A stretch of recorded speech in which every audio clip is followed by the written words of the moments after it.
au début du podcast, tu as dit que tu demandais jamais rien à tes parents, tu sais, inutile. Ouais. Ou, ouais. quand tu savais que quand tu voulais quelque chose, tu mettais de l'argent de côté dans ton enveloppe, tu sais. Ouais. Mais là, maintenant que tu étais plus libre financièrement que quand tu étais adolescent, OK? Ça a-tu resté, ça? Est-ce que t'es dépensier ou est-ce que tu focus très bien sur tes choses encore? Moi, je trouve que j'ai une bonne santé financière puis j'ai une bonne relation avec l'argent. OK. Si quelque chose en vaut la peine, ça me dérange pas de payer une fortune pour ça. Aucune culpabilité. OK. L'argent, à un moment donné, ça sert à ça. Ouais. Ça sert à traduire en expérience. OK, une partie. Fait que moi, j'ai aucun problème à m'acheter des affaires hyper chères. Hyper chères, là. OK? Des affaires qui existent même pas, qui sont toutes faites sur mesure, des affaires impossibles. Fait T'as-tu un exemple? on dirait que là, tout le monde, j'entendais tout le monde dire, y a-tu un exemple? Plein d'exemples. Écoute, mettons, OK, en ce moment, je refais mon foyer chez moi. Ouais. OK? Le foyer que j'ai dans la tête, il n'existe pas. C'est tellement Guillaume Duluth, comme phrase, je trouve, là.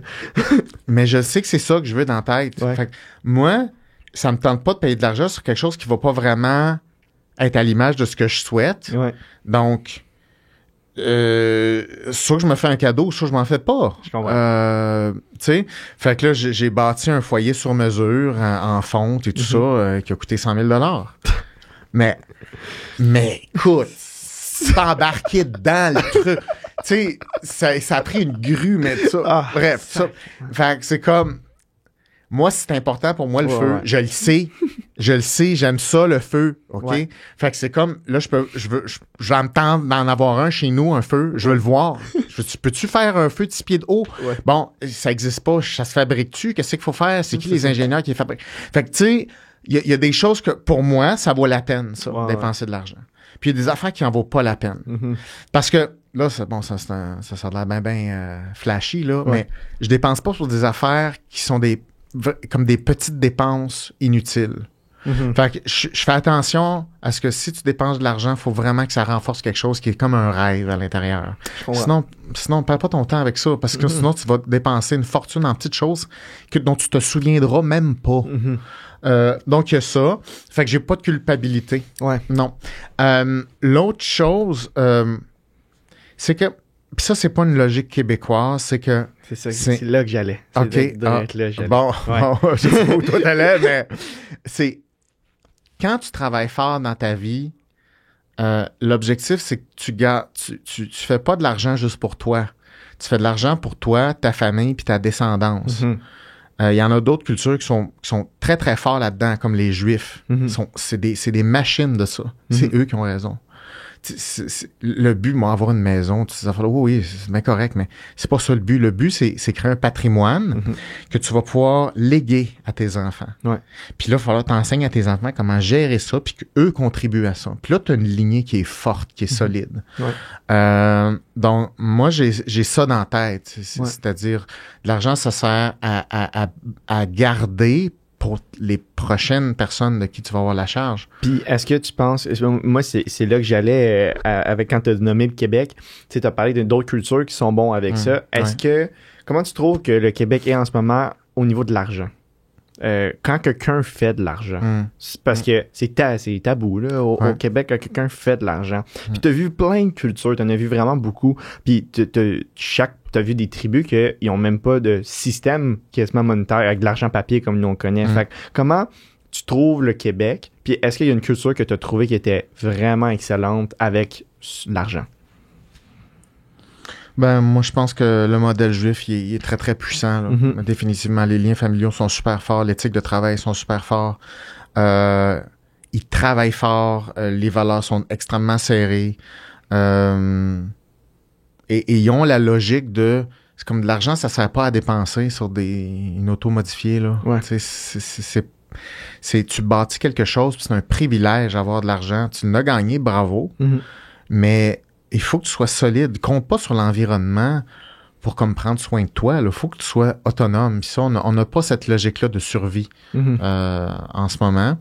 Et puis, l'argent, c'est corrélé au succès. Ouais. Puis évidemment, le succès va toujours créer de la jalousie. Ça, c'est sûr.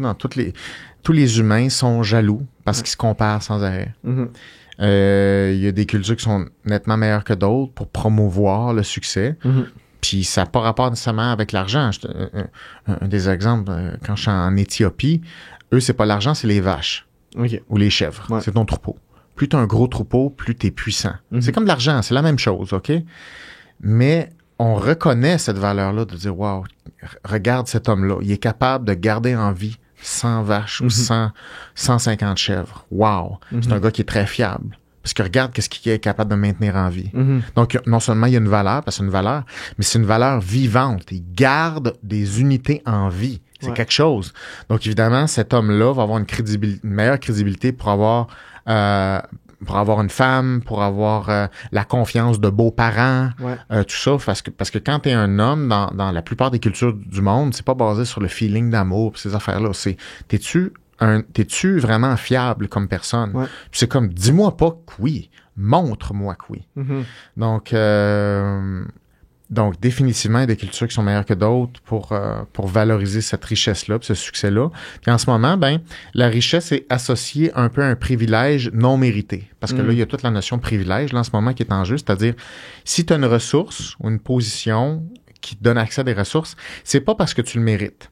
C'est parce que tu l'as comme un peu volé. Donc, en ce moment, l'idée du privilège est associée à un privilège qui est non mérité. Mm-hmm. Donc, en ce moment, il n'y a plus de distinction entre un privilège qui est non mérité et un privilège qui est mérité. Les privilèges non mérités, c'est absolument corrosif, complètement. Je veux dire, c'est absolument néfaste. Ça, c'est vrai. Mais la plupart des privilèges sont mérités. Mm-hmm. Le système est assez désigné pour que tu aies assez de liberté pour tirer ton épingle du jeu. Ouais. Évidemment, c'est pas tout le monde qui part à la même place, puis ça, on n'a pas de contrôle là-dessus. Ouais. Personne part du ground zero exactement. Non. Ça n'existe pas, c'est impossible. Mais l'opportunité est grande dans les sociétés qu'on a faites. Ouais. Est-ce que c'est parfait? Non. Est-ce qu'il y a de la corruption? Oui. Y a des privilèges non mérités? Il y en a. Mais ça représente pas le système au complet. Ouais. Fait que là, en ce moment, on nie les privilèges comme si tous les privilèges sont non mérités. Mm-hmm. Puis si tous les privilèges sont non mérités, ça veut dire que la compétence ou le mérite n'existe plus. Mm. Donc, si le mérite n'existe plus, comment tu peux avoir une bonne relation avec la richesse? C'est rendu impossible. Mm-hmm. Donc, il faut que tu te caches pour réussir.